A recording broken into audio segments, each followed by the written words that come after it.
I think he could go very far into the depths of Otto's voice, coming up with more Otto. You ought to be in pictures. Yeah, that was a funny comedy joke. Beware! Nerf! It's me, Yakko. What is on your mind? Hi, Rob Paulsen here, better known to you as Yakko Warner from the Animaniacs. Hello, Vanity Fair. Other characters from Animaniacs include Dr. Otto von Scratchnsniff. Yeah, that is me too. Pinky from Pinky and the Brain. Nerf from Jimmy Neutron, Boy Genius. Carl Wheezer. Are you gonna finish that croissant? I was also the box ghost. Beware! A couple of Ninja Turtles. Raphael from the original show. And then Donatello from a later iteration. 50% of the Ninja Turtles in one old guy from Michigan. And by the way, thank you, all you parents who bought action figures, because as a result of your largesse, my kids' teeth are straight today. Today, that is Pinky, is going to review some impressions of Rob Paulsen's characters. Let's see what happens. Point. Ooh, they give me that saucy librarian look. Ooh, they give me that saucy librarian look. You know, old bookish. Then take 'em off and let your hair down. It's like this. Roller skates, crash, hurt, hippies, park. Help, fireman, carry, drop, oops, pick up, lab, put him over there. Let's dress him up, funny nose and face paint. Nerf, point. Wow. That was quite excellent, although I didn't quite understand a lot of what you said. Part of the trick is being able to speak in a way in which conveys the character and the sensibilities of the character, but also you do have to be able to be relatively understandable. So even though Pinky can go, la, la, la, la, fun, fun, silly, willy, no, you still have to say, egad, brain, I think so, but if they called them sad meals, no one would buy them. Enunciate, because we have to understand your stupidity. Point. But that certainly wasn't for lack of energy. You did a really great job, and you said, nerve, a point. Quite well. A really great job of moving around. A lot of actors gesticulate a lot. We gesticulate right in front of God and everybody. So all of that stuff is great. But you know what? The bottom line is, man, you are having a great time. And that's what this is about. Continue to embrace your silliness. I think so, Brain. But where are we going to find a duck and a hose at this hour? I think so, Brian. But if they called them sad meals, no one would buy them. I think so, Brian. I just did that. But it'd be Snow White and the Seven Samurai. I think so, Brian. But burlap shapes be so. I think so. But where we would find an open tattoo parlor at this time of night? Oh, really nice, excellent responses. Non sequiturs, those are called. My friend, just raise your head. You should be talking into the mic. I understand that that's a technical thing because you're reading from down here, but easily fixed. Bring it up here. We could hear more of your fabulous pinkiness if you let us hear it. But your tone and your temperament on the, I think so, Brian, but if they called them sad meals, no one would buy them, was spot on. Well done. Just act natural, Pinky. Right, Brain. La la la la la! Zord! Nerf! Point! Egad! Ready to go, Brain? Yes. Okay, we're going to run the picture and you read the copy. Animaniacs 406-859, take one. You did both characters. I got no business doing that. You're way better than I am at the brain. For our purposes, we're here to discuss your pinkiness. And it was quite good. In fact, right at the beginning, you got that sort of soft R, because Pinky had this overbite in which you have trouble producing the sound of R. Really, Brain? Egad, Brain. And you got that right away. I think Pat Warburton said something very important on an earlier version of this, and he said, just like any other acting choice, make your choices decisive and clear. Even if it's wrong in the audition, it shows the producers you're thinking. You're making clear, thoughtful choices. You commit to that choice. And that's what I did in Pinky. Often, you can have a dialect either add or subtract one, and it changes everything. I can do a thing like this for me, having a broken voice, but then when I take the dialect off and I just talk like this, I'm all of a sudden a little different. My voice is still cracking in the same way, but if I add a southern thing to it, now all of a sudden I'm Pat Buttram. I've gone from being this guy here to this guy, and now I've got 3 different characters, man, and people think I'm a goddamn genius. Well, I ain't. I'm just not afraid to look like an idiot. I'll conjugate with you. Good night, everybody. Hi, it's me, Yakko. Yeah, I was born in a water tower. But you know, a lot of people are. I like to think that it's a good thing. Wow. That's pretty good, because he did the whole helium thing without any chemical inducement that we know of. He was actually improvising lines, and you know what? That's when you know you got something, because I can talk like Yakko Warner all damn day. And I don't know if that's a good thing or a bad thing, but it certainly makes for the authenticity of the character. You got that, and already got the placement down. Sadly for you, I've already done it, and I'm still doing it. So now you take all that wonderful skill you have and then create your own characters. That's how it starts. What does this remind you of? Girls. What does this remind you of? Girls. Hello, nurse. Girls. Girls. Girls. Girls. Hey, you're the one showing me all the sexy pictures. Oh, yeah, okay, great. Good night, everybody. Good night, everybody. Well done, my young friend. He did a pretty good job. He's got the tone of Yakko, so the past two talented actors, They've done a real good job of being able to squeeze their voice. And by the way, when I auditioned for Yakko, that's exactly how I did it. he seemed like he was a little bit nervous or self-conscious, which is utterly understandable. You know, had trouble coming up with things to say. But when you did, it was very good. And also remember, you're going to have a script. When you're in a circumstance like Animaniacs, we already knew we were going to have fantastic writers. So it was up to me as an actor to raise my level. And so I would improvise and try something where when Yakko is coming up with an answer, maybe he goes, I don't think so. Well, that turned out to be a thing. So now there are like 100 examples of Yakko going, just because it was something I threw in. It wasn't genius. It was inspired because I already knew what we had was great. My body of work is a great example of how other people made me look and sound way better. We paint ceilings, ceilings, and only ceilings. We don't paint floors because they're beneath us. Look at that handsome guy with pants. Friends, we'll paint hello, ceilings nurse. for just $29.95, right? How do we do it? No overhead. In fact, when we get through, you'll have nothing overhead. And if you hire us, you'll have nothing in your head.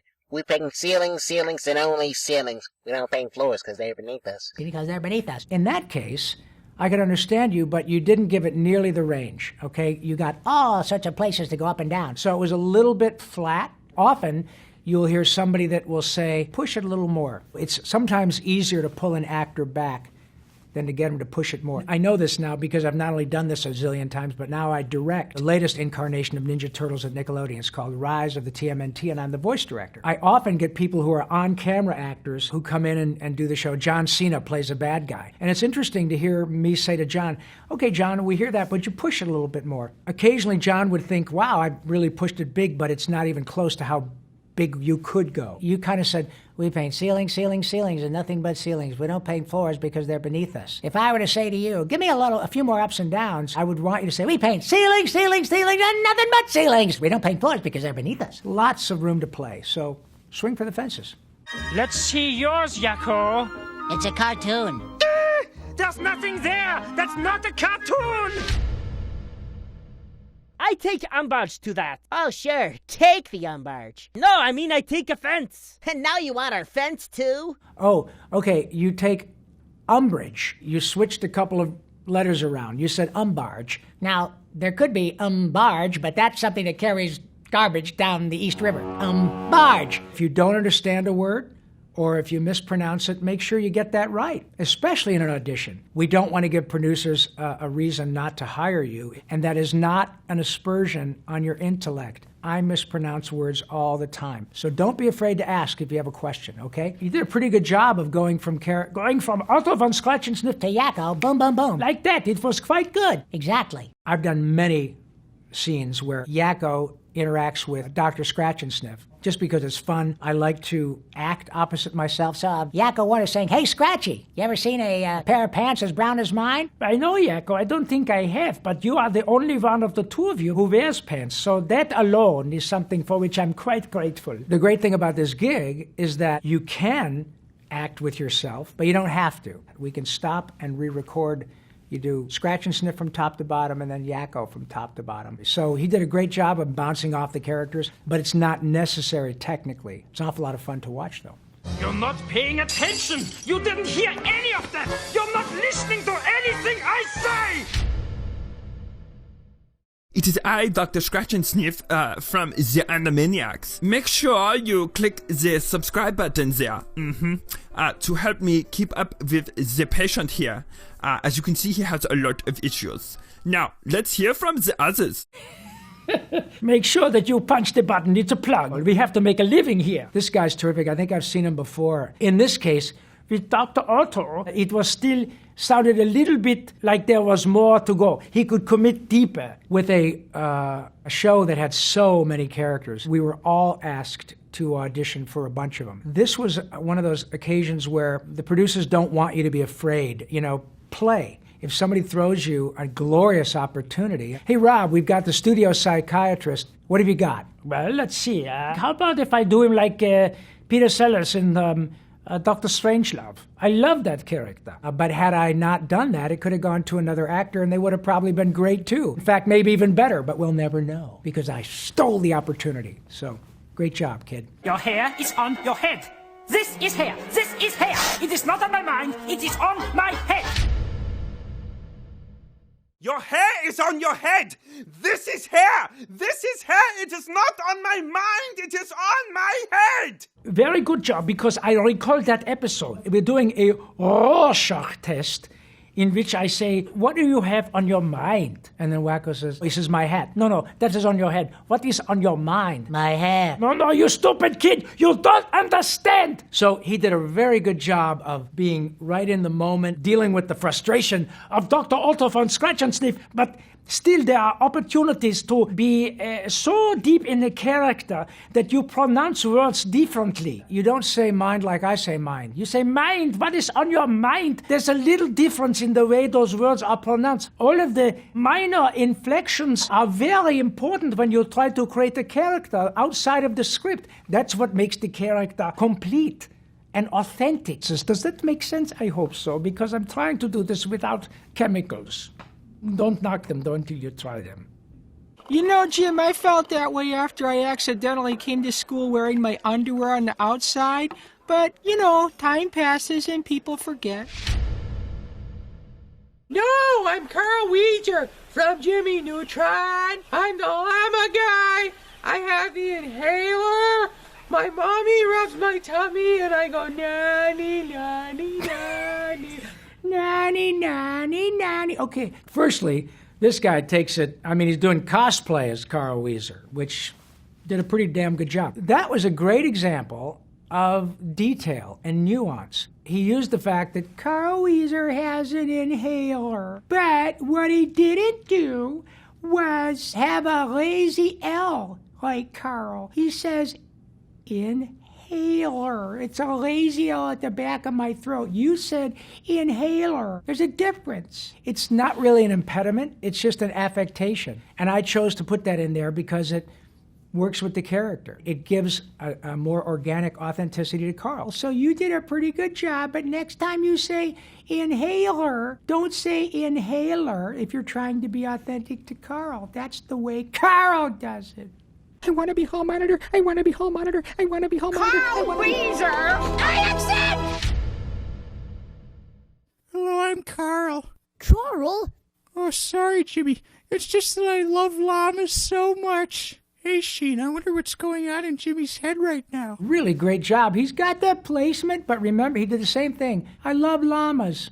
I love llamas. Now, it's a minor detail, but it is a big deal in the context of the character. And those choices makes, I think, a good actor. Another thing that Carl does is I drop my consonants. When I say, Jimmy, I'm running out of breath, I would say running. Carl says running. It's all part of the way Carl behaves and how he speaks. Jimmy, my inhaler is running out of stuff to help me through what might be a fatal episode. Just pay attention to those little things. You had the placement right there. If you're gonna dazzle them, do the dazzling appropriately with the lazy L. But Jimmy, you should have seen them. They were so cute and cuddly and... I'm a bad Watson! Don't worry, Jimmy. He's probably gonna give you some award or medal or one of those things I never get. He didn't really have the voice placement. Hey, I think those are really great shoes, but I couldn't wear them. I don't think he got the tone of Carl. Carl's much higher. He's based on another character that people like that I did. Years before this, I did a show for Disney called Goof Troop, and I played Max's best friend, PJ. The voice placement was, she was back there. Hey, Max, what's up, bro? Give me 5 and let me know you're alive. So I stole bits and pieces of PJ and kind of retooled him for Carl. People say, hey, Mr. Paulsen, is it me or does Carl sound a little bit like PJ? Yeah, he does. Don't tell anybody. I gotta make a living, God. I am the box ghost! Beware! I am the box ghost. You cannot hold me in the confines of a cylindrical container. Good for you. The first thing I love about this sweet girl is the fact that she did that impression. There are a lot of young women who do male characters. Jimmy Neutron is voiced by Debbie Derryberry. Bart Simpson, Nancy Cartwright, is Timmy. In Fairly Odd Parents is Tara Strong. Right away, we have a young lady who's not afraid to try the box ghost. I will not be held down by a cylindrical object. That's the way a lot of people talk in Michigan with that hard sound. If she wanted to get down to the nitty-gritty, she'd have to maybe deepen her voice a little bit, but man, you had the nuance of the box ghost, kiddo. And don't beware. Be cool! Who are you? Well, seriously, who is she? I am the ghostly box ghost. Something like that. Oh, that was great. Again, you did a great job. The cool thing is, though, that even if you're not able to get the girth of the box ghost, because as you saw, he was kind of another big guy, which has hints of PJ in there again, you had a lot of nuance and you were getting such joy out of creating this character. That's what you latch onto, not whether or not it's spot on. All of these things, you guys, are to say is, it really is about how creative you can be. Don't be limited. Try next time going lower. You know, listen to the pitch. And you never know where you'll be able to go, because I know I can do a fairly good Austrian or German dialect, but down here, Instead of being up here all the time, it could open up a whole nother character. Why not? So give it a try. Be a box ghostess with the mostess. Goodbye. I've learned a lot about the power of these characters, and it is no small thing. 4 years ago, at this very moment, I was undergoing treatment for stage 3 throat cancer. I had had these incredible teachers in the guise of young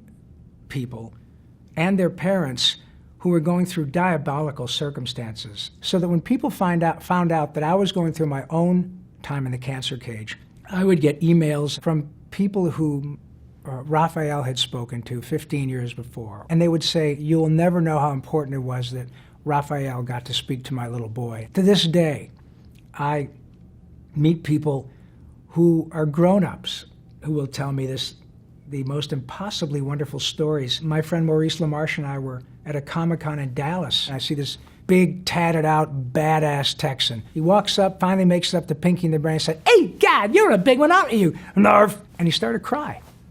And I thought, oh, my God, I'm so sorry. Oh, no, Mr. Paulsen, you didn't say nothing wrong, man. You just don't know. I said, oh, please tell me. It turns out this young man had done 3 tours of duty after being 3 or 4 days on patrol and come back having survived again and would have a couple of beers while he got a break and watched Pinky in the Brain. I don't even know how to put into words what that means to us. But the fact is that these characters are their own reward. And it is ultimately about joy. It is ultimately about happy. It is ultimately about kindness. And these characters do all of that. And they bring all of us to a place of utter joy and innocence that we can share with one another. And often get us through the worst times imaginable. And that is my story. And Pinky and Yakko and Carl and Raphael and Donatello and the rest of us are sticking to it. I'm Rob Paulsen, and those are my reviews of some very excellent impressions of my characters.